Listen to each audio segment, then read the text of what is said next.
All right, good morning, good morning, guys, and welcome to episode number three of NCAA American Football, NCAA College Football, and a lot to cover this, episode for the past, games that have been played, and of course, the games that are going to come for the following week.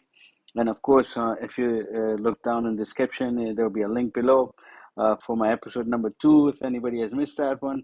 And of course, there will be a link for my first episode of NFL, because NFL is starting, this month in September.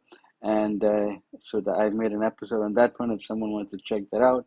And of course, for any of my episodes, if anyone wants to leave any comments, whatever, please leave it in the bottom and like and follow and to stay up to date and get all the analysis of all the matches. So, right, let's get into it for this episode number three. Uh, these are the predictions that has been coming from college NCAA, from really really like early predictions that people predict, from ESPN and other Fox Sports that I've received, and they said that Boise State will be number 12 and Oregon will be number fifth seed, and then Notre Dame will be number ninth, and Old Mississippi will be eighth, and then Michigan will fall to number 11th seed, and Texas will be number 6th seed. Penn State will be the 10th seed, and Alabama will be the 7th seed. And then for the 1 to 4, who will get the first round bye, first will be Georgia, second will be Ohio State, third will be Florida State, and fourth will be Utah. But as you can see right now, Florida State already lost two matches already. They've lost two matches, so they're 0-2. So how that's going to shape up, that if they will be able to reach, to get the best record in the division, may look like very most likely not. But like I said, it's going to shape up that Florida State may not end up being the third seed here from these predictions here. But these are the early predictions that, a lot of analysts are putting and the poll are putting. But let's see how this is going to turn out to be. Now, for the last games that happened on Thursday, that it started, for the games there, you see the Missouri had no problem, beating Murray State at home. They beat them 51-0. Then Utah and Southern Utah also at playing at home had no problem, won 49-0. Then you have Kansas and Lindenwood also had no problem in that one at home, 48-3. Then Rutgers, played at home against Howard. Very good game. There was very defensive game. The Rutgers played also. They won 44-7. Then you had Bowling Green and Fordham, also at home. They won 48-17. Then Buffalo and Lafayette, also a very good, interesting game for Buffalo, having to win and not have that more problems in this game, 30-13.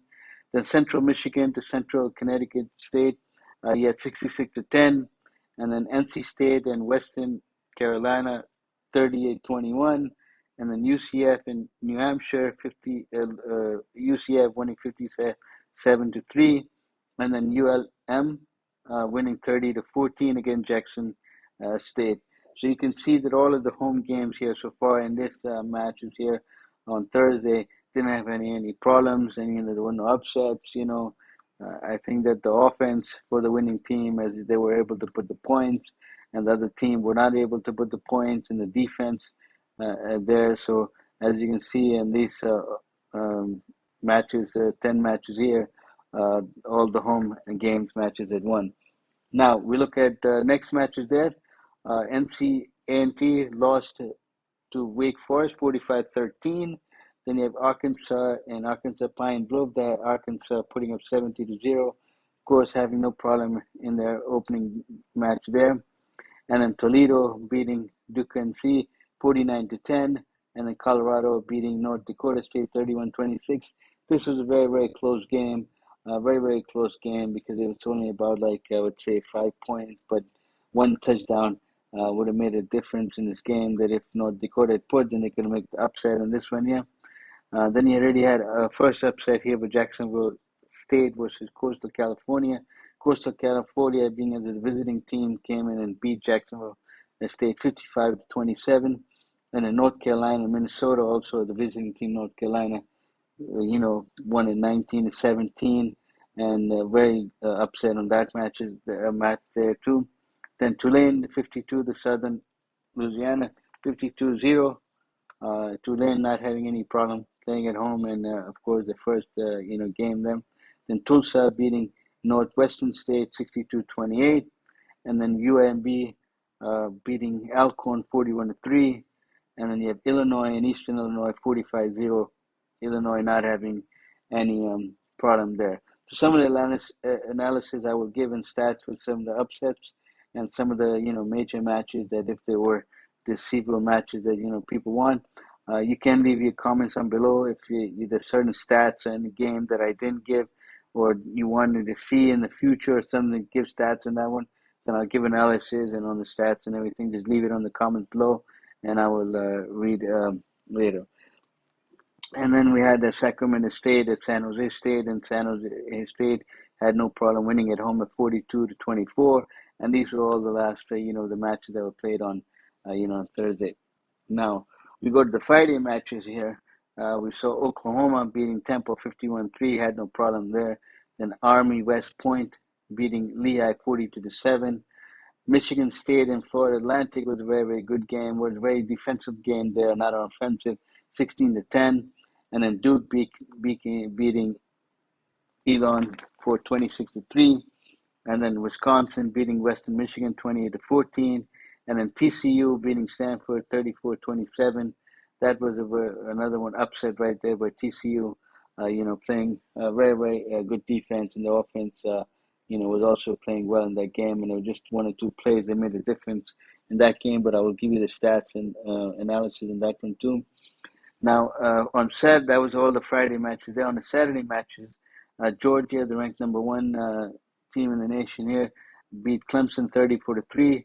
Had a little slow start in the first half. It was all Clemson really fighting very much in the first half to make this game, but Georgia eventually came and won and denied them for any scoring point at home. And then Ohio State, ranked number two, had no problem beating Akron 52-6.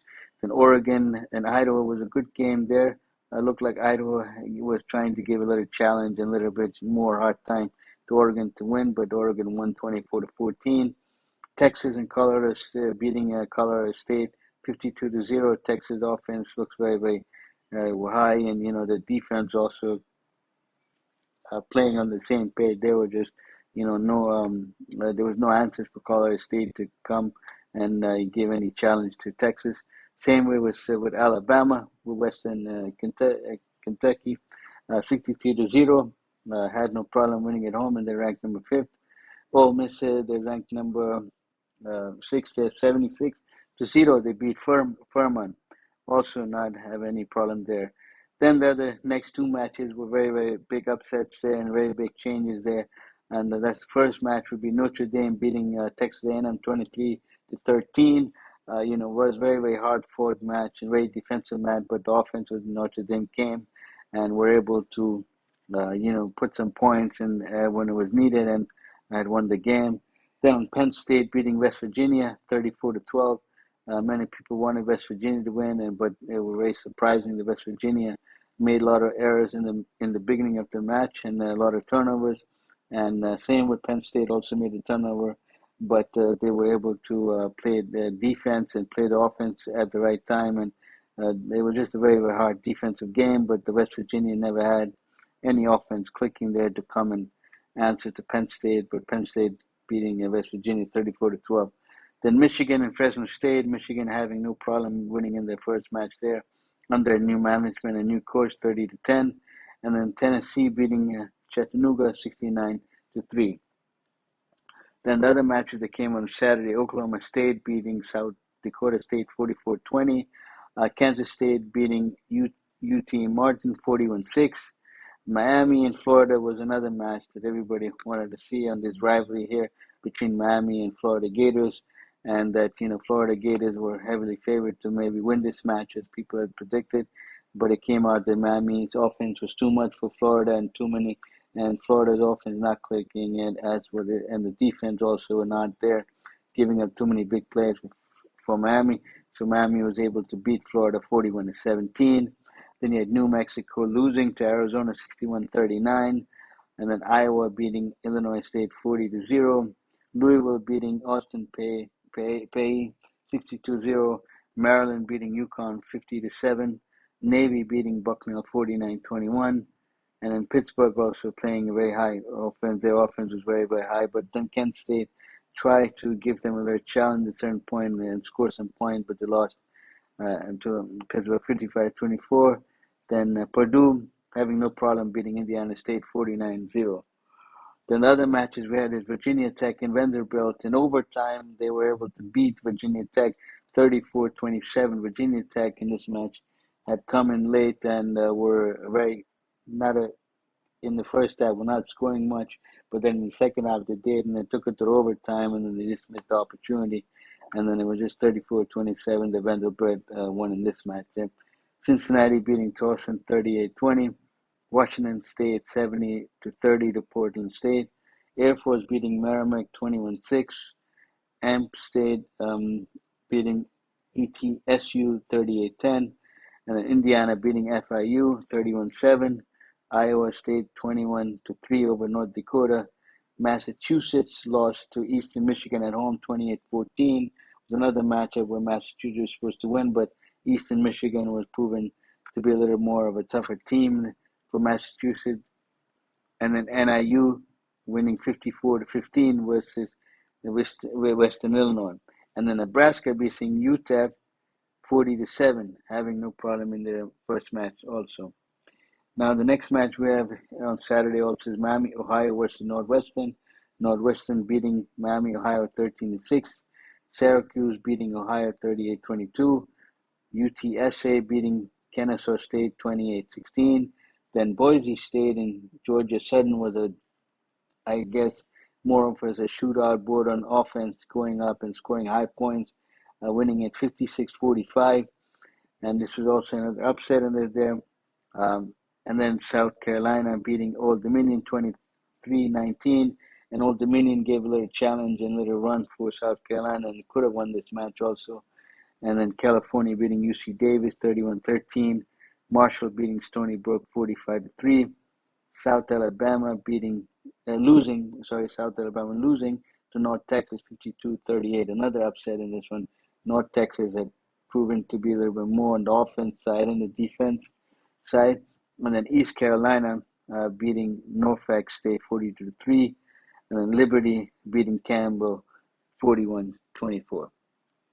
Then we have Mississippi State beating Eastern Kentucky 56-7.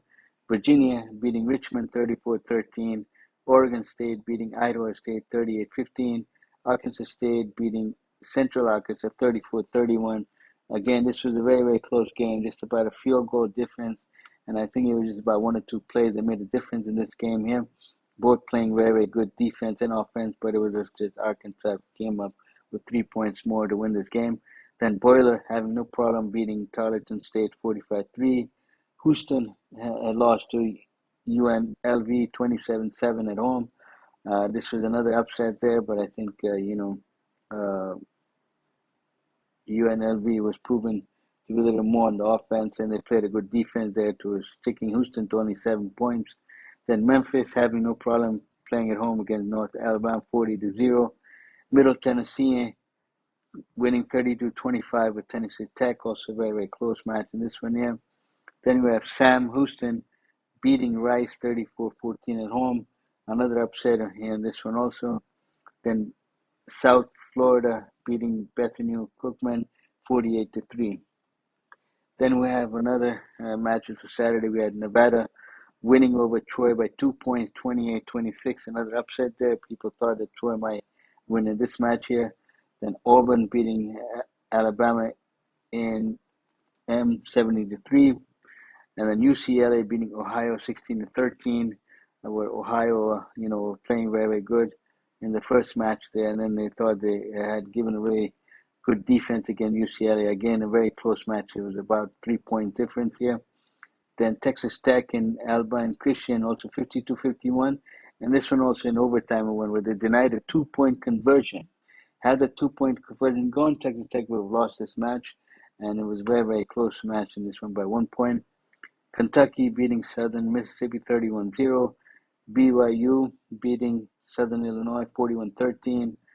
James Madison beating Charlotte, another upset there, 30-7.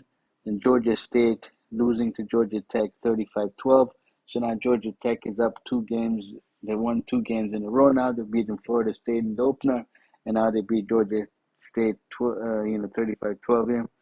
So now Louisiana having no problem beating Gambling 40-10, and then Louisiana Tech beating Nichols 25-17. Also a very close match here. Then the last remaining game that it was on played was Houston Christian losing to SMU 59-7. So SMU having a very good chance because they won 2 matches now. So SMU looking very good on offense and defense there. San Diego State beating Texas A&M Commerce 45-14, and then Texas State beating Lamar University 34-27. New Mexico State beating Southeast Mississippi State 23-18. So very close match in this one also. And then Arizona State beating Wyoming 48-7, and then Washington beating Weber State 45-3, and then Robert Morris losing to Utah State 36-17. Now for the remaining matches that came for Sunday and Monday, on Sunday it was the LSU losing to Southern California 27-20. What a match it was. It was a back and forth defense, and it was some offense, but it was just one of the plays, I think the turnovers that cost this match there. And, Southern California was able to pull up with 27-20 win. Then on Monday, it was the Boston College beating Florida State 28-13.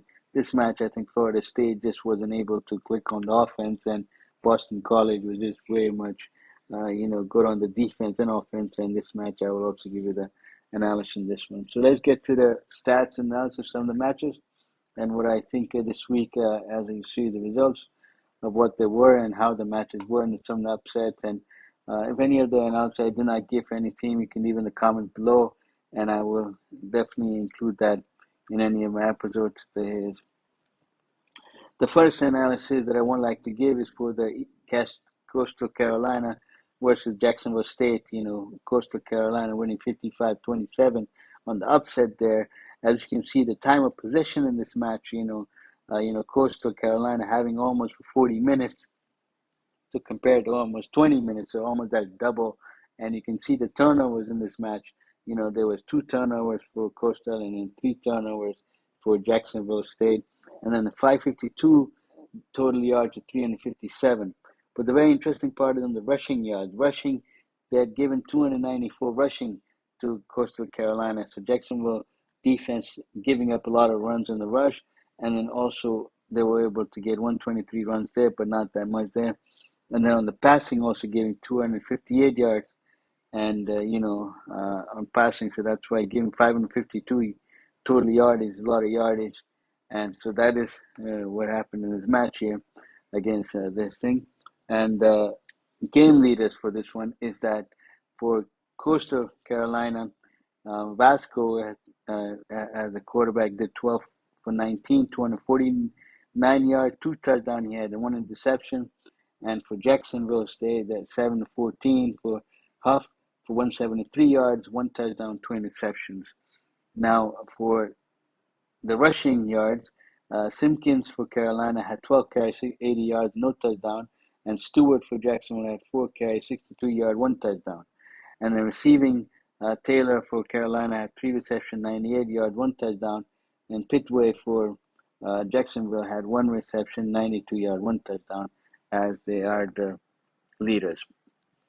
Now, the next analysis will be North Carolina Tar Heels versus Minnesota, where it was a 2-game and very close matches there. As you can see, 252 and 244 yards was very, very even on both sides, even on turnovers 1-1, even 18-14 first down, and time possession 30-29, almost even. The passing and the game leader in this one is for the UNC. Johnson had 12 for 19, 71 yards, 1 interception, and Brosmere for Minnesota had 13-21 for 156 yards for no touchdown. And rushing yards, Hampton 30 carries, 129 for UNC, no touchdown, and then Major 20 carries, 73 yards, 1 touchdown for Minnesota. And then for receiving yards, you had Jones, 3 reception, 52 yard, no reception, and 4 reception, 56 yard, no touchdown uh, for Minnesota receiving. So these are the game leaders there. Now we look at the stats here. You will see the stat: the 78 yards rushing. Not UNC allowed Minnesota to have 78 yards, so they weren't really successful on the rushing part there. And on the passing, they gave 166, a little bit more than what the passing they were giving to UNC, 105. But they were able to they gave away 147 rushing yards there, and then turnovers 1 and 1. Turnovers they had each. One was an interception, one was a fumble. So this game was right to the wire, and like only like 2 points, very close. That Minnesota could have won this match. Next analysis for this one is TCU and Stanford, and you can see, by the first half here, it was 17-10. 17-10, Stanford had lead in the halftime, but then you can see the third quarter they gave up 10 points to TCU, and then they gave 2 touchdowns, 14 points in the fourth quarter, and they only scored 10 in the second half total. But you can see that they're given almost, almost double of the yardage, 457 yards to give TCU total, and 286, even though TCU had given 2 turnovers and Stanford had 1. And you can see over the first down, 24-17. Time of possession is still the same. 30 and 29. That was almost the same. Now the game leaders for this one for TCU, Hoover had 28-42, 353 yards, 2 touchdowns. He had a good game with no interception. Then Daniels for Stanford had 17-35, 83 yards and 1 touchdown, 1 interception. And then for the rushing yards, as you can see, Cook had 20 carries and 81 yards with 1 touchdown for TCU. And then Daniels for Stanford at 17 carries, 87 yards, no touchdown. In the receiving yards, it's Beck for TCU at 6 reception and 139 yards, 1 touchdown. And Ayamono had 7 receptions and 102 yards with no touchdown for Stanford.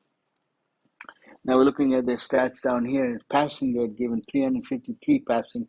As you can see, a lot of passing compared to they only had, 165. So 353 on the air. Their secondary was not able to stop all the pass there. And then on the rushing also, they given about 104 rushing yards they given. And they also were, and then 2 turnovers that happened there. It was the 2 fumbles. And then, of course, they had one turnover there was an interception.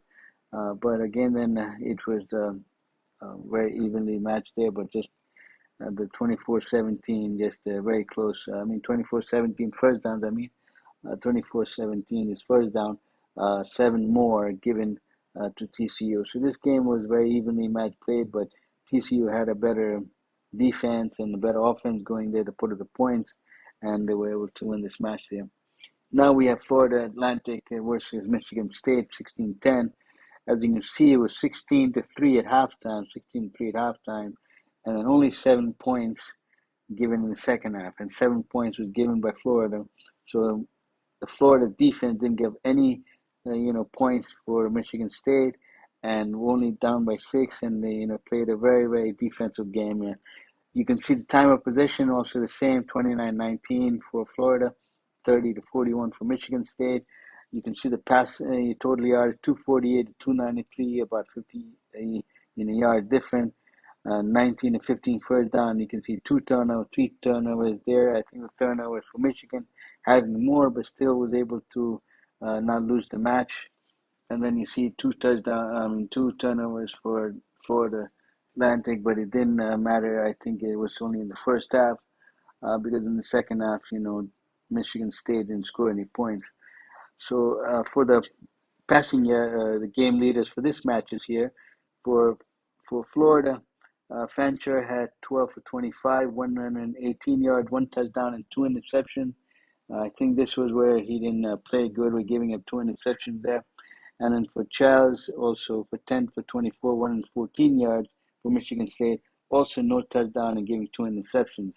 Rushing, Fancher, 25 carries and 87 yards, no touchdown. So he was a quarterback, and he was also the leading rushing in this match. They ran the ball more. And then Lynch, 9 carries, 101 yards, 1 touchdown for Michigan State. And then for receiving, Hayes had 5 receptions, 74 yards, no touchdown. And Masunas had 2 receptions, 29 yards, with no touchdown. Now, for the stats here, as you can see, interception thrown was 2 each there, 2 turnovers. But you can see the rushing, 130 to 179, and then 242, as you said before, not that much there. Time position also not much. And then the first down, 19 to 15 also there. So this was like an evenly matched day, but it was a defensive match in the second half where, Florida Atlantic just couldn't come up and score the points, but they were able to give no points to Michigan State, but only lost 16 to 10 in this match here. Next, we have is Idaho and Oregon Ducks. Oregon winning 25-14. As you can see in the first half, it was all Oregon getting a lead 14 to 0. And in the third quarter, Idaho scored 7 and to get to 14 to 7. And then 7 more in the fourth quarter to make it 14. But then it was a 10 points that Oregon got. Had Oregon not got this 10 points there, then it would have been 14-14 going to the overtime, and then, giving a chance where Idaho could have won it in the field goal or a touchdown. Here you can see the difference is that 217 total yards for Idaho and 487 yards, which is almost double there. Even they gave 2 turnovers and only one, and then 31 first down to 10, and even the time of possession, Oregon almost 40, and so almost double right there. So passing yardage, Lane for Idaho had 1125, 168 yards, 1 touchdown, 1 interception. And then Gabriel for Oregon at 41 to 49, 380 yards, 2 touchdowns. And I think this is the best rating for a quarterback having and giving no interception and 2 touchdowns and 380 yards. So he had a good performance there on the air. And then for rushing yards, you have Cummings for Idaho, 8 carries, 43 yards, no touchdown. And James, 15 carries, 25 yards, 1 touchdown. And then for receiving, Hamper had 3 receptions, 57 yards, no touchdown for Idaho. And then Ferguson had 7 receptions, 87 yards, with no touchdown for Oregon. Now for the inside stats, as you can see, passing yard is 380 to 168, and the interception was given 2 by Idaho. That could have been at a crucial time even. And then rushing 49 yards only was given to 107. So Oregon was able to contain the rushing and not give a lot of rushing. So the defense was very, very good in the line to not give a lot of rushing there. And then, of course, the time position. So that's why, and then the first down, as you've seen before. So it was not that many good offense there for Idaho to put the points, but they were able to hold and not lose as a very big, where this match could have been a very blown out match. Next stats we have is for Notre Dame and Texas A&M, 23 to 13. As you can see, it was 6-6 at halftime, and then you can see, Notre Dame having 17 points in the second half, and only giving 7 points to Texas A&M. So the defense that came in, and you can see from the yardage, 356 to 246, almost 100 yards there difference. But it was a 2 turnovers that Texas A&M gave, and then of course is evenly on the first downs and even on the 31-35, time position, and 20-25. It's almost even there. So for the game leaders for this match here is for Notre Dame is Leonard, that played a very good passing game in this game, in his first game, and coming as being drafted, for playing for Notre Dame. 18 to 30, he had 158 yards, no touchdown. And then Wiegman for Texas A&M, 12 for 30, 100 yards with 2 interceptions. And this is where the 2 turnovers came in. That was very, very costly for the Texas A&M. Rushing yardage, Love had 14 carries, 91 yards, 1 touchdown, and 20 carries and 70 yards, 1 touchdown for Moss for Texas A&M. Then receiving yards, Collins for Notre Dame, 5 receptions, 62 yards, no touchdown. And then Walker, 6 receptions, 31 yards with no touchdown for Texas A&M. Now, if you look at the stats, there is only the 2 turnovers there. Rushing also was evenly there, not that much difference in passing. And as you can see, the time of possession also was not that much. It was so basically on the stats, it would look like it's a very, very even match and everything. But if you look out that on the play side, it's very, very different. And it was a very, very hard fought match. And, Notre Dame just came out winning this match. Yeah. Next, we have the rivalry for Penn State and West Virginia. And as you can see from the stats here, the last time West Virginia beat, Penn State was in 1988. It was October 29, 1988 in Morgantown, West Virginia. And West Virginia beat Penn State 51-30. But then from 89 to 1991, 92, 2023, as you can see, it's all in Penn State. And of course, West Virginia ranking also, they were ranked number 7th in 1988. And then they were also ranked number 7. They were ranked number 7. And Penn State was ranked last year 7th, and then 1992 ranked 14, 8, 24. You can see, but the last time West Virginia beating Penn State in 1988. So in this match, you can see Penn State beating them 34-12. It was 20-6 at halftime, and then 14 points second half, and then they only gave 6 points in the fourth quarter only. And you can see 457 yards total for Penn State and 256. So that's almost way over 200, almost double there. And the 3 turnovers the West Virginia did is what made the difference in this game. And, everything else is very even. 21-19 first downs is only way, it's almost there. And then 30, 25 to 29, 35 time of possession also very even in this match there. Now for the game leaders in this match, passing yards, you have Ilar for Penn State, 11-17, 216 yards and 3 touchdowns with no interceptions. So he had a pretty good game there. Then Green on the other side for West Virginia, 15-28, 161 yards. Not a bad game, just that he didn't have any touchdown and wasn't able to, convert for points there because of the defense of the Penn State.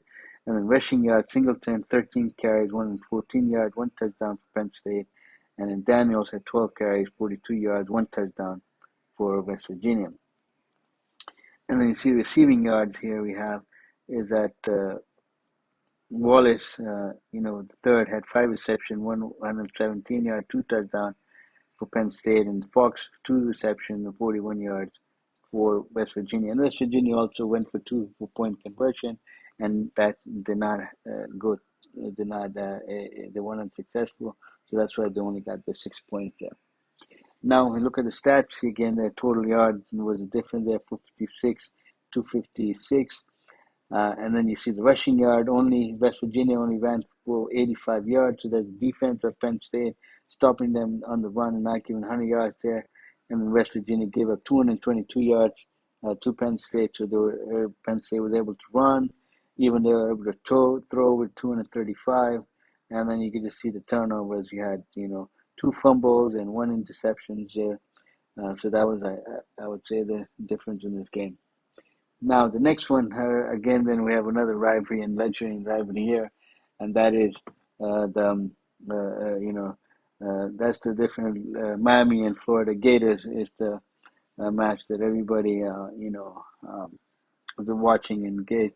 And you can see in the history over here for Miami and Florida, Miami has 5 national titles, and Florida Gators have 3.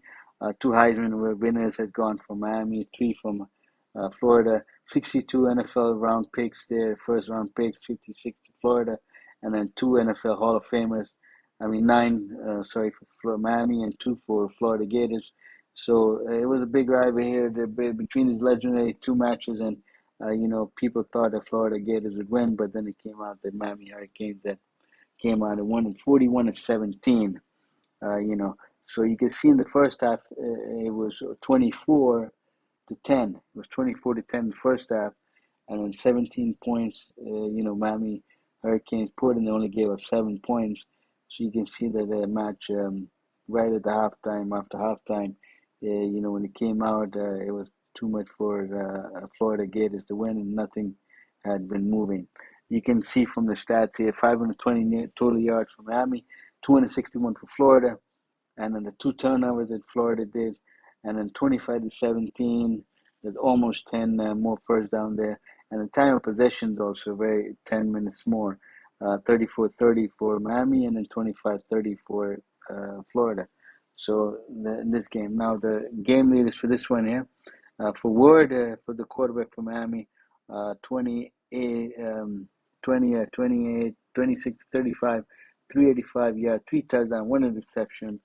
People were comparing him to saying that he should be like, like Michael Vick or Patrick Mahomes, because he plays like that, like he likes to run and he likes to throw on the.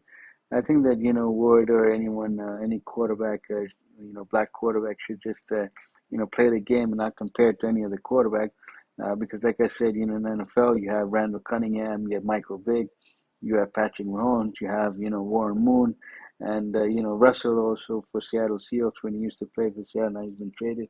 So they all play very, very different, but it's not a whole technique. It is only technique of what the person stat can do. Like Michael Vick used to like to run, he used to run. Patrick Mahomes is where he can run, but also is when he's going and holding the ball, football in one hand, that to making the unbelievable throws in the hardest position of when you're about to be sacked or not to be sacked, and instead of throwing the ball outside, he gives a curvy throw there. So those are the plays that if for a black quarterback come in, that has to make a play to the level to do, and I think they were did. But to compare that to anyone else, I think it's not fair to do to the other because the division and the leagues are different, and Ward himself is playing with different like players and everything, and what fits him and how the style fits him there.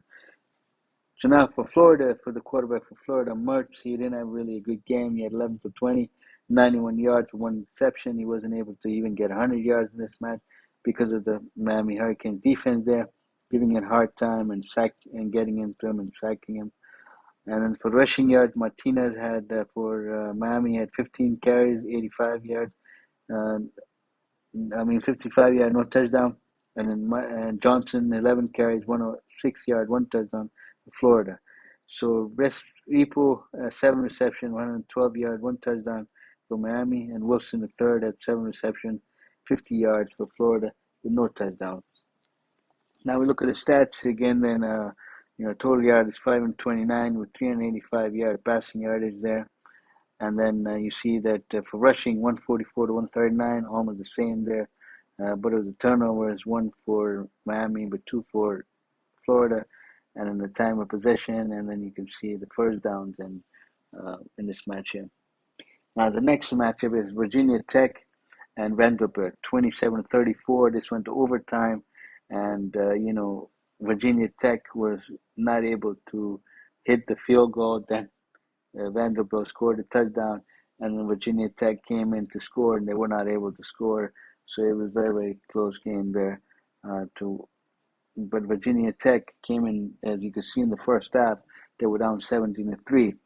So nothing was working in the offense in the first half. But in the second half, they were able to put up 24 points and only give up 10 points to Vanderbilt to tie the game, 27-27 to go to overtime, and then lose 34-27. The total yard is 397 for Virginia Tech, and Vanderbilt 371, almost same. One turnover was given. Virginia Tech 21-20 first down, time of possession, 10 minutes, I would say, almost more to Vanderbilt, because 25-28 for Virginia Tech, and Vanderbilt at 34-32, so time of possession a little bit more to Vanderbilt in this one. Game leaders, Drones had 22 to 33, 322 yards, two touchdowns, one interception for Virginia Tech, and Pavio had 12 for 16, 190 yards, two touchdowns, and then rushing yards, Tutin had 9 carries, 34 yards, one touchdown, and Pavio again as a quarterback running 26 carries, 104 yards, one touchdown. So he had almost 3 touchdowns, 2 for passing and one for running. Rushing, and then receiving yard, Jennings for Virginia Tech, 2 receptions, 91 yards, 1 touchdown, and then Skinner Jr. for Vanderbilt had 4 receptions, 72 yards, and 1 touchdown. Now for the different stats there, passing again, then 32 to 190. It's almost you could say more than 122 yards more. And then it was a rushing because the Vanderbilt had not given 100 rushing yards for Virginia Tech. Virginia Tech only had 75, but they ran for 181. So the rushing in this match made a difference, and then the turnovers, the time, and so in this match. Next, we have Eastern Michigan Eagles versus Massachusetts Money, 28-14 here. And you can see that the 375 to 329 for Eastern Michigan, not that much of a difference in the total yardage.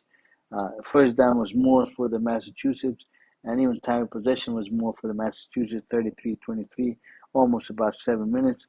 Now, the game leaders in this match there was Snyder, 17-29, 241 yards, one touchdown. Had a good game for the Eastern Michigan here.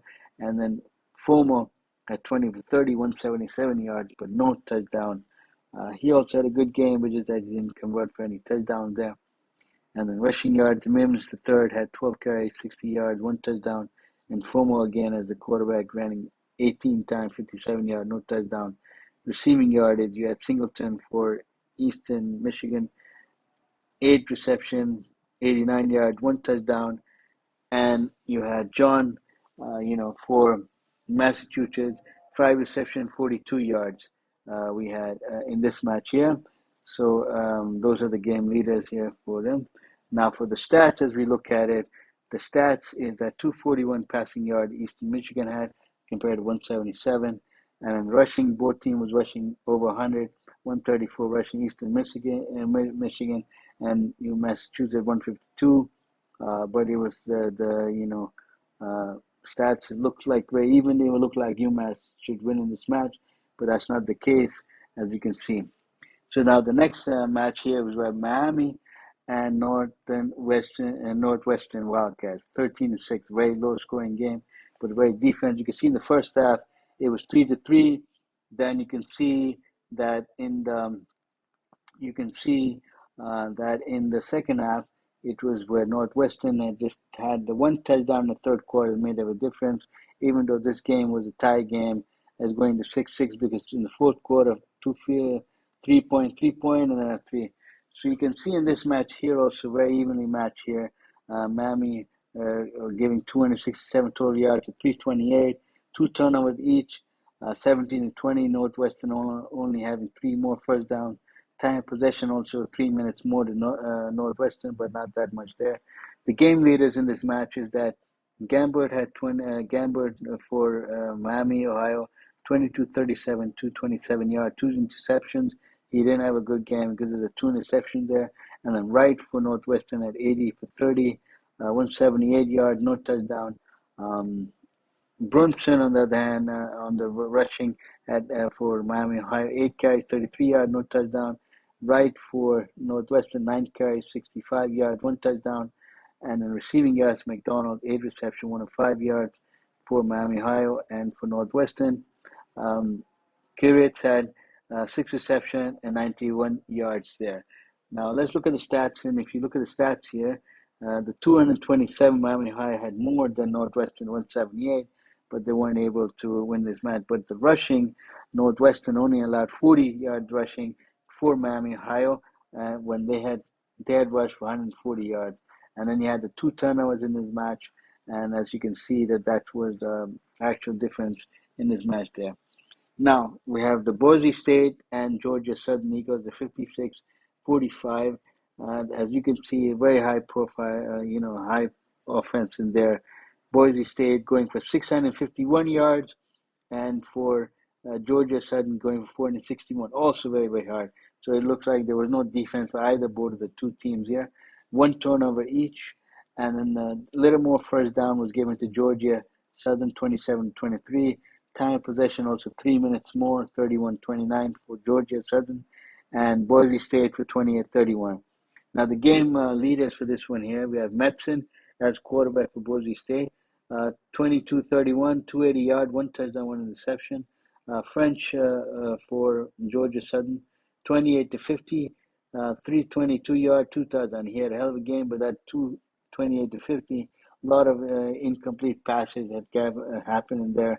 And of course, he didn't give any interceptions, so his ratings are not that well, but a lot of percentage that he had thrown more than Boise State, but they still lose the match there. rushing yardage, we have Gentry, 20 carries, 267 yards for 6 touchdowns. He had a 6 touchdown, hell of a game for Gentry with 20 carries, 267 yards rushing. And French as a quarterback was the highest for that side, uh, 18 39 yard, 1 touchdown. And then you can see receiving yards, Camper, 4 reception, 99 yard, no touchdown. And Burgess Jr. for Georgia Sutton, 4 reception and 93 yard, no touchdown. Now, if you look at the stats again, like I said, Boise State 651 to 461 there, but look at the passing, 280 to 322. So Georgia Southern was about they can score 322 in passing, but it was the rushing that did it. The rushing, they gave up 371 yards rushing it. They gave to Boise State, and they only rushed for 139. So they were not even able to have 200 rushing there. And then you can see the turnovers. There's one turnover each, one fumble and one interception. And then you can see the time possession again. Then not that much of a difference. And as you can see in this match, not a whole lot is there. Then you see North Texas and South Alabama Jaguars. North Texas winning 52 to 38. 52 to 38. So this match is all offense there. 550, offense for North Texas and 582 for South Alabama. But 582 offense, you're giving yards, but still you're losing the game 52-38. And then no turnovers in this match. And then 28 to 29, very even first down. Time of possession also no different, that much of a difference. 29-32 for North Texas and 30 to 28 for South Alabama. Now let's look at for the game leaders here. Game leaders, we have Morris as a quarterback for North Texas, 32 to 41, 415 yards, 3 touchdowns. That was an outstanding rating and also no interception. Lopez for South Alabama, 20 to 49, 26 to 49, 432 yards, 3 touchdowns. Also another good, very, very high, very good, game for him and rating. And then rushing yard, Ragsdale, 14 carries, 44 yards, 1 touchdown for North Texas. And then Lopez, again, as a quarterback, was the highest for the rushing also, 13 carries, 52 yards, and 1 touchdown. So he was the leading rusher also as a quarterback there. So he had almost 4 touchdowns, 3 for throwing, 1 for there, and still losing the match 52-38. South Alabama. Now for receiving, Ward Jr. had 12 receptions, 230 yards, 2 touchdowns, and Pritchard had 10 reception, 197 yards, 1 touchdown for South Alabama. Now, if you look at here, very much even rushing is 104 to 150, and it's a passing over there, 144 and 46 and 432 to make it high, and very, very evenly matched there. But as you can see in the points, it is not that evenly there because they lost, this match. More than about. So now the next match, Old Dominion was South Carolina, where it was 19 to 23. 19 to 23, only 4-point difference there. You can see in the first half, it is only 13 to 7. 13 to 7, and then the third quarter, Old Dominion came back winning 9 and scored 9 points to 3. And then only the fourth quarter with the extra touchdown made a difference that if it was a field goal, and not a touchdown, then Old Dominion could have this match. And as you can see, Old Dominion had 304 yards more than South Carolina with 288, but it was 4 turnovers that they gave. 4 turnovers the Old Dominion gave, and still were able to make it a very, very close game. Instead of it could have been a blowout, and 1 turnover for South Carolina, 17-18 first down also. Time of possession, South Carolina, 11 more minutes more, 35-46 to 24-14. Now the game leaders in this match here we have is Wilson for Old Dominion, 22-38, 197 yard, 1 touchdown, 2 interception. Sellers 10 for 23, 114 yard, no touchdown. Young 16 carries, 56 yard, no touchdown for Old Dominion. And Sanders for South Carolina, 24 carries, 88 yard, 1 touchdown. And then receiving yards, we had Page, 8 reception, 115 yards, and 1 touchdown. And Jacobs, 2 receptions, 59 yards, no touchdown. Now you see here 4 turnovers and 108 to 177 rushing difference, very evenly there. 305, 288, also very evenly there. 17, 18 first down, evenly there. But at the time of possession, and it's very, very different. And, now the next matches we have Central Arkansas and Arkansas State. And this one, 31-34, only won by 3 Arkansas State. You can see that even the yards, 432 to 456, not that much of a difference. But at the 2 turnovers that Arkansas State gave, but still was able to win this game. And then the first down also 24-20, time possession also was a little bit more for Arkansas State, 32-37 to 27-23. The game leaders for this one is Mac Elvin for Central Arkansas, 15-28, 168-yard, 1 touchdown. Reyna, 24-47, 317-yard, 1 touchdown, 1 interception. Rushing yards, Powell, 15 carries, 176-yard, 2 touchdown for Central Arkansas. And then Cross for Arkansas State, 13 carries, 50-yard, no touchdown. Receiving yards, Henry had 5 receptions, 61 yards for Central Arkansas with no touchdown. And Rucker, 9 reception, 179, 1 touchdown for Arkansas State. Now in the stats, as you can see, passing yards, 317 for Arkansas, more than 197. And then the rushing also, as you can see, 140. They only rushed 140, but they gave up 235 rushing yards in this game. But also you can see that they won 34-31 in this one, very close. And time of possession there, a little bit more there, as I said before. So these are the stats for this match here. Now ULV and Houston Cougars 27-7. The upset here, you can see 308-yard total rushing to 235. 2 turnovers for Houston, 1 for NV. The first downs is very even, and time possession also very even, 31-27, 28-33. And it was 14-0 at half ULV, and then they scored 13 points in the second, and they only gave up 7 points there, just only in the fourth quarter. Now the game leaders for this one is for ULV, you have Saluka, 3 for 70 yards, 2 touchdowns, 1 interception. And then Allen, 10 carries, 90 and 65 yards, no touchdown. And receiving, we have is Bradley, 2 receptions and 60 yards, no touchdown for the ULV. Now for Houston, quarterback, we have Smith, 15-31, 135 yards, 2 interceptions. Then a really good game. And then Pinkins, 2 carries, 17 yards, no touchdown. And then Meows had 3 receptions, 57 yards, no touchdown for the Houstons. Now we look at here, passing yardage, 113 and 209. So Houston was able to pass the ball more, 209. But it was that Houston was only able to run the ball 26 yards and only 26 rushing yards. So very, very defense there for UMV, stopping Houston to getting 26 only yards there. But Houston giving a 195 total yard rushing yard is there, so not that good on the rushing there, and also in the passing almost. But it was just not a very offensive way where they could score. They only scored only in the fourth quarter in this match there. Next we have Sam Houston and Rice, and as you can see in the first half it was 24-7 Sam Houston, and then they scored 10 points in the third quarter to make it 34, and then nothing there, and they only gave 1 touchdown in the second and the third to make it 34-14. 407 total yards for Sam Houston, and then Rice at 274, so almost way double. 2 turnovers is costing this game for Rice. Had given 2 turnovers, and look at that time of possession, the 35 minutes 20 for Sam Houston, to 24-40 for Rice. So it's almost 11 minutes more. Now the game leaders for this match is for Sam Houston. We have the quarterback Watson had 16-27, 229 yards, 2 touchdowns. Not a bad game for him with no interceptions. Then Watson also was the quarterback. He was also the rushing leader, the 14 carries, 57 yards, no touchdown.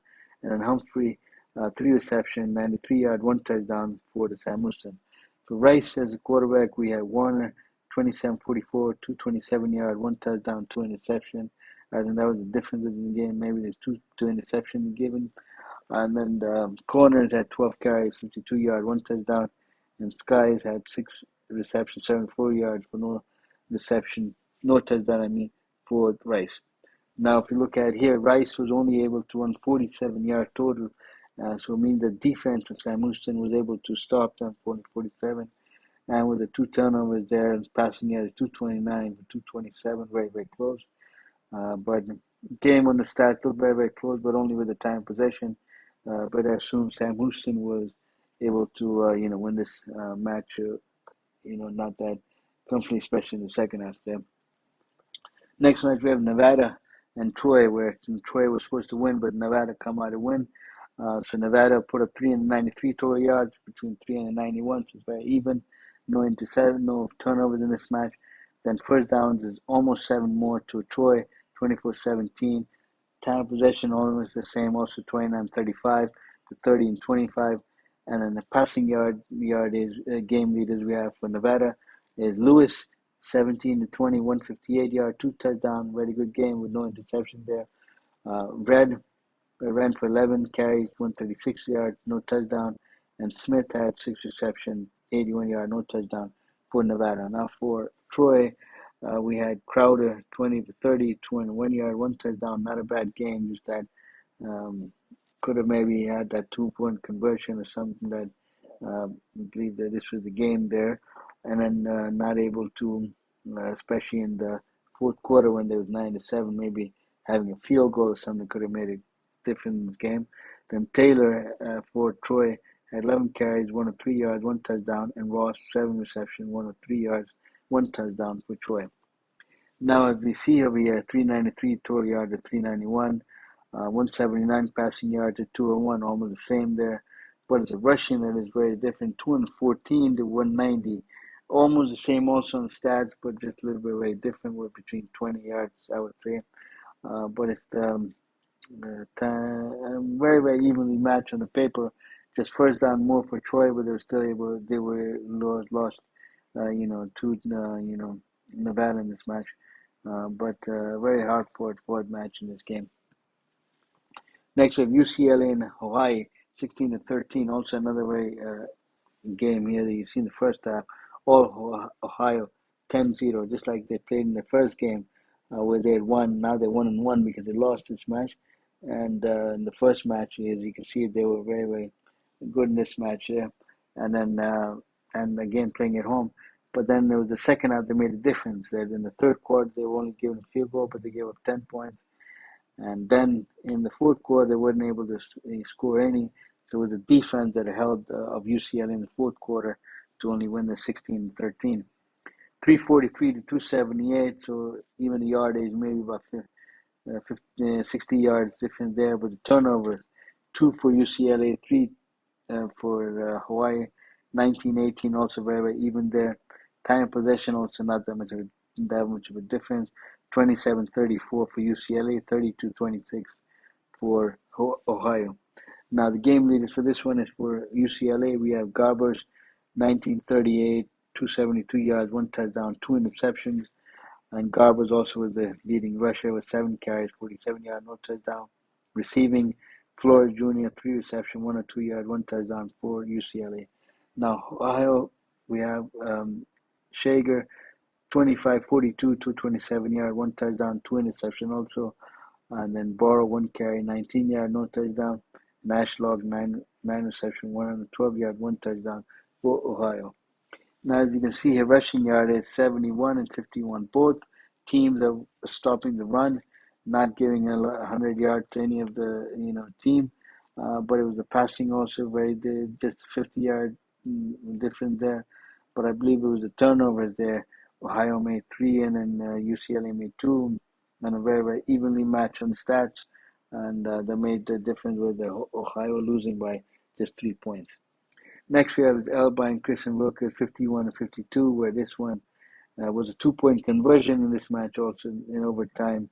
As you can see, it was 7-6 in the overtime, 7-point score there, 6 there, but it was a 2-point conversion that Texas Tech was able to win.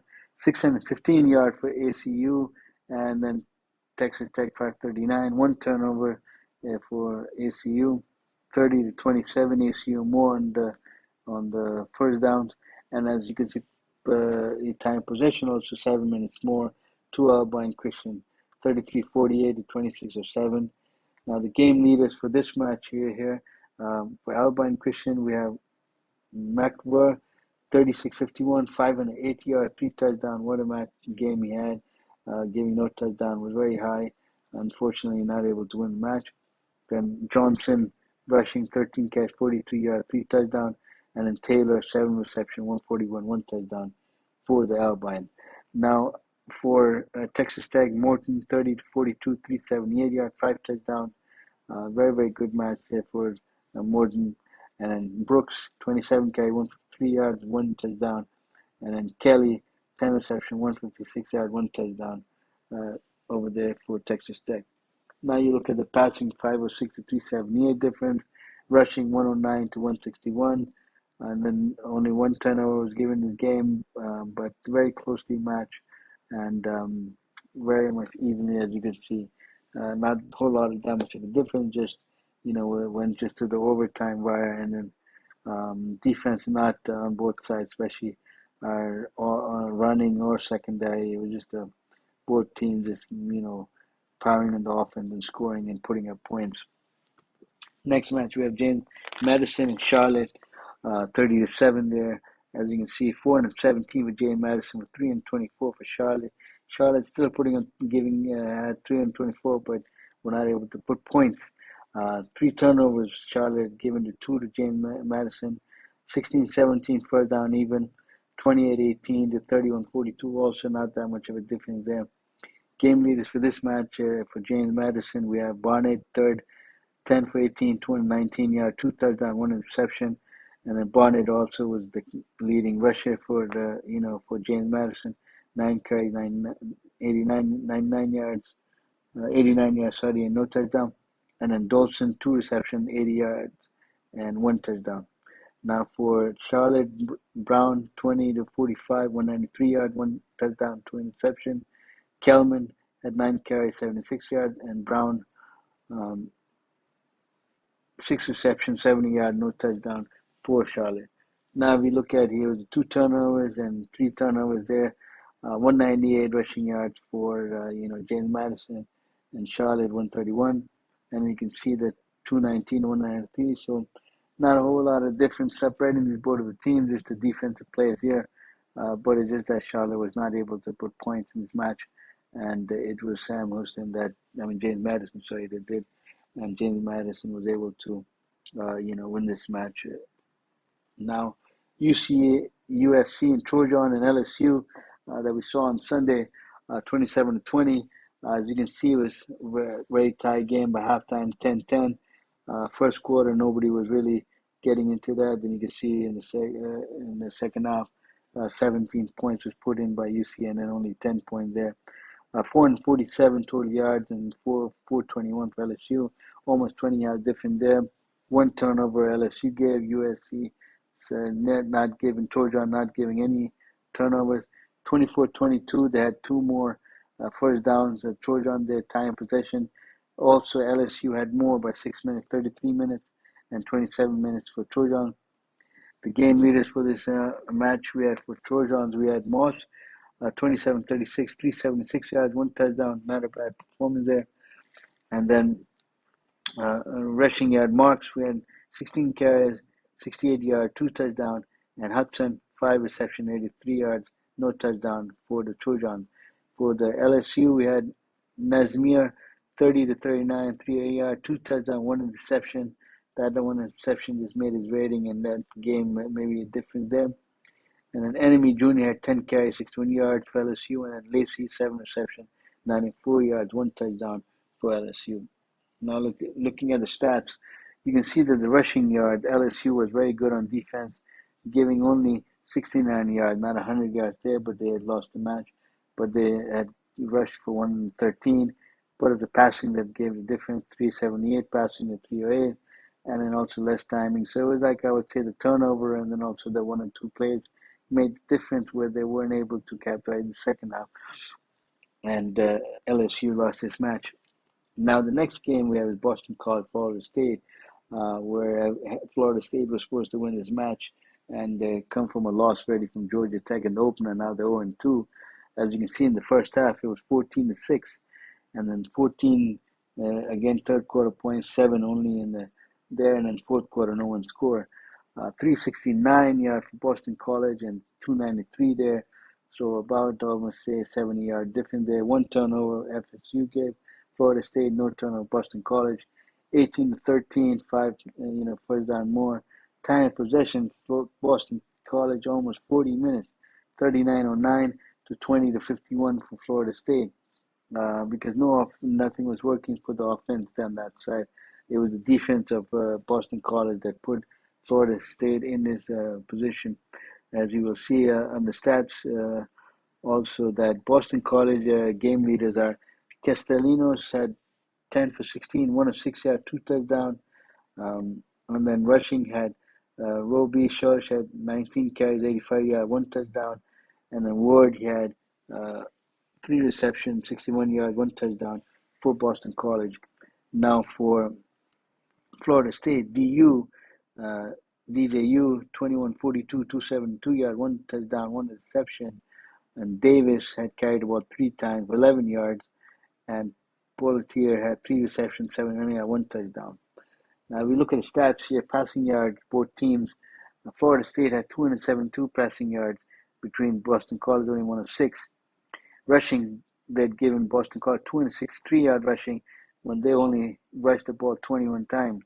So Boston College was able to stop the run game and just give on there. And then the one interception there, and then time possession, as you can see. And so that's, I would say that the defense came up and big in this game against, Florida State, and Boston College just was, on another level of playing and how they're taking time possession in the game.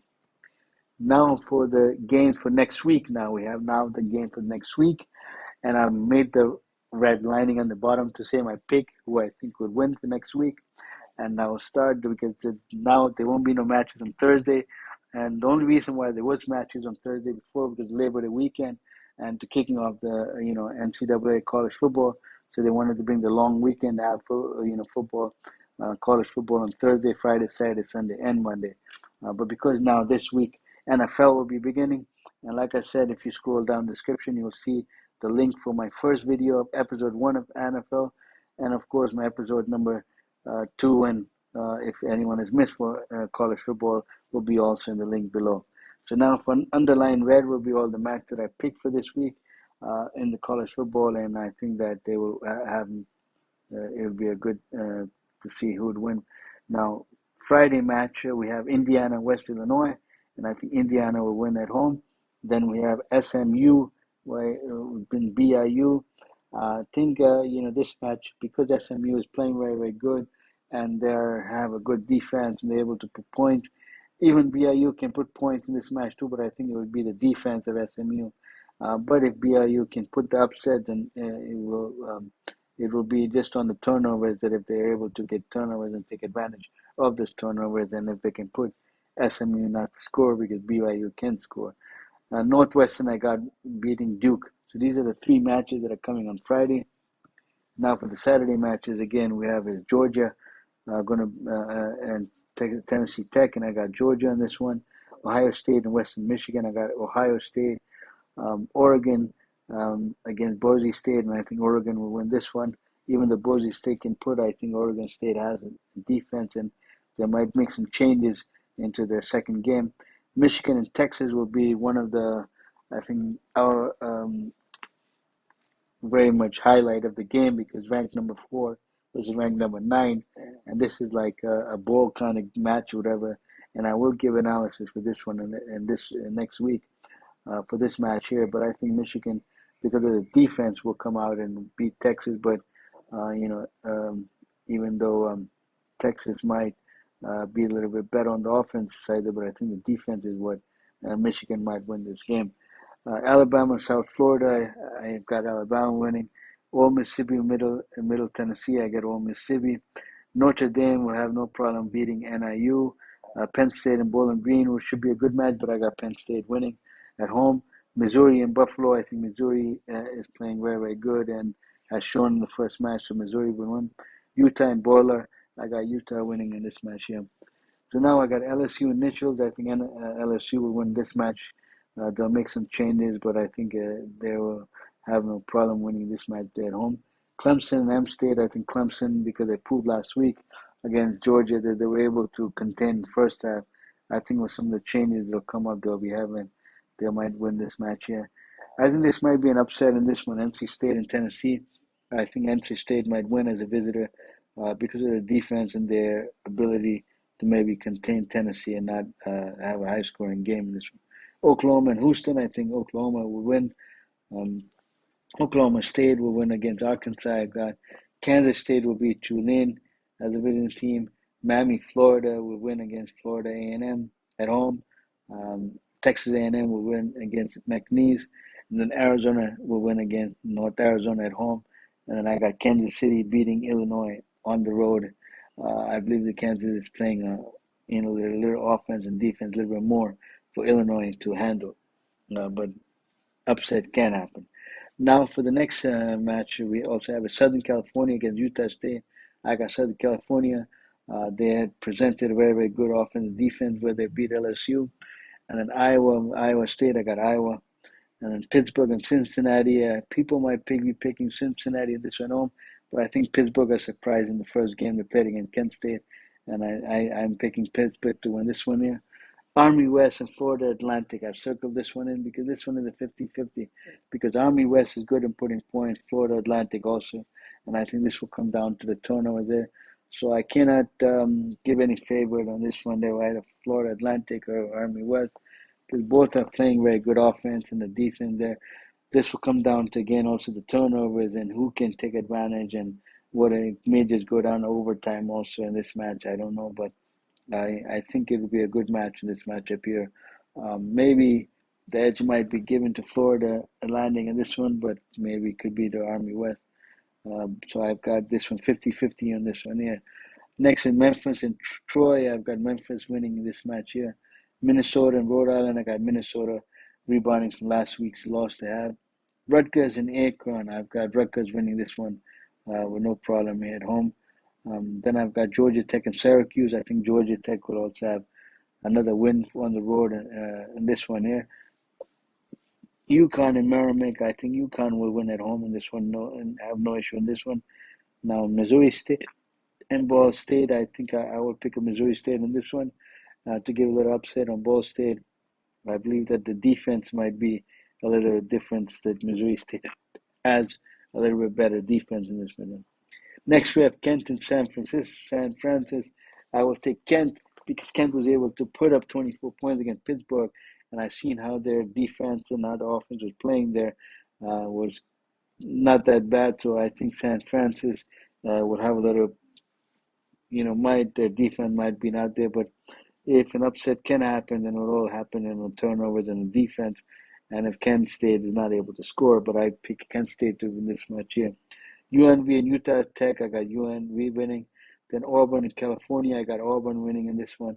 Boston College and Duquesne, I got Boston College winning at home. South Carolina and Kentucky, I think South Carolina will win this match on the road.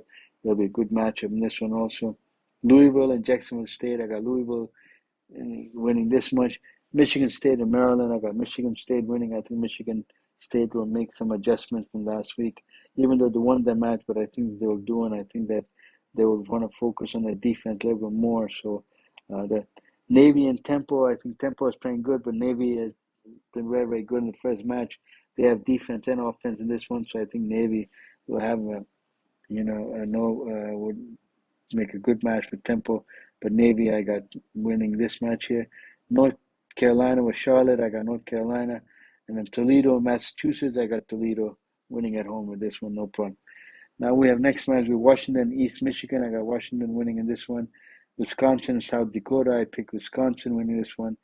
Wyoming and Idaho, I got Wyoming winning in this one. Texas State and UTSA, I got Texas State winning this one. Virginia Tech and Marshall, I think I got Virginia Tech and winning this one home.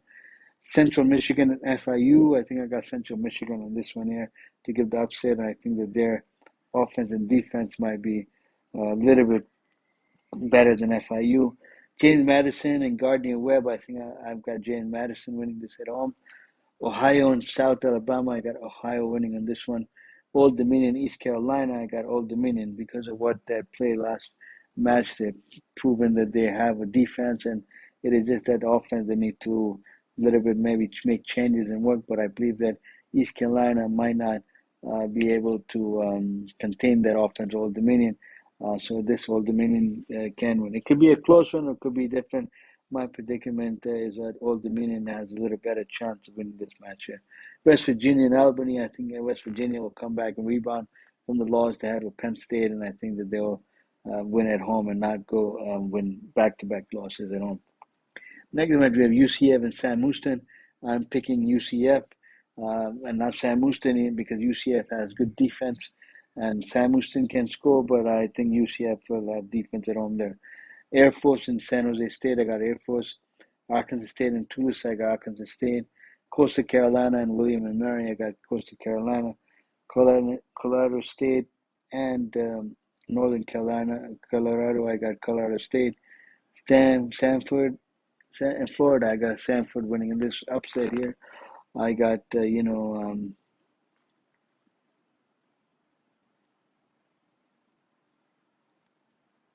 well, actually, no. In this one, I would not like to pick Sanford. I made a mistake. I thought it was Florida. Some other Florida, not Florida Gators. But I believe that no Florida Gators will win against Sanford at home. And this one, I would like to make a correction that is not. I made a mistake in this one. My fault. That it will not be, Sanford winning this one. Will be Florida Gators will be winning this one. There, I just want to have that correction in this one. Yeah. Then in Chattanooga and Georgia State, I got Georgia State winning, and then I got Tennessee State and Louisiana. Kennedy State, I got winning at home. Then Nevada and Georgia Southern, I got Nevada winning at home, and Rice winning at home against Texas Southern on this match here. Then I have Southern Mississippi winning against Southern Eastern Louisiana. Then Stanford versus California Poly. I got Stanford winning it at home. Then UAB, I got them upsetting ULM on the visiting team within this one. Same as Virginia, I got Virginia was Wake Forest. I think Virginia has a better little offense that might be a little bit of a challenge for Wake Forest there. Western Kentucky and Eastern Kentucky, I got Western Kentucky at home. Nebraska winning at home against Colorado. North Texas winning at home with SFA. Then Vanderbilt against Alcorn. And TCU winning at home at LIU. And Utah winning at home against Southern Utah. Then the last matches we have for Saturday is Texas Tech against Washington State. I got Texas Tech winning it on the road. And New Mexico State winning at home against Liberty. And Arizona State winning at home against Mississippi State. Oregon State, I got them winning on the road against San Diego State. And then I got Fresno State winning against Sacramento State coming here. So anyway, so these are the matches that are coming up there. And I've given all the predictions and up and down. And, if anyone wants to leave any comments, I will read on the below. Please write down. And I look forward, to reading the comments there for any of the teams, any of the predictions, or any opinions you have. And, of course, and an analysis you want of any game that I haven't given or you want in the following week to give so that I will give analysis and give you stats for that one there. Please like, my YouTube channel and follow and to get up to date on my episodes and know when the episode is there. And also on the description below, you'll see the link for my first episode for NFL, and you'll also see the link for my previous episode number 2. And, if anyone has missed it, of college football, NCAA. So anyway, thank you for joining, this episode. And there was a lot to cover in this one. As you can see, a lot has happened. And you can see the up and downs, the Florida State has been 0-2. LSU lost, you see that West Virginia lost also, Penn State winning, Michigan winning, Notre Dame winning, Texas A&M losing. So a lot of, ups and downs that happened in this game. But we will see from next week. I think the biggest game next week would be the Texas and the Michigan game will be the winning biggest game that will be for next week. And then every other week we'll have until we go to the playoff and see what that shapes up there. So anyway, thank you for joining, the episode today, and hope to, see you next week for the next episode. Thank you.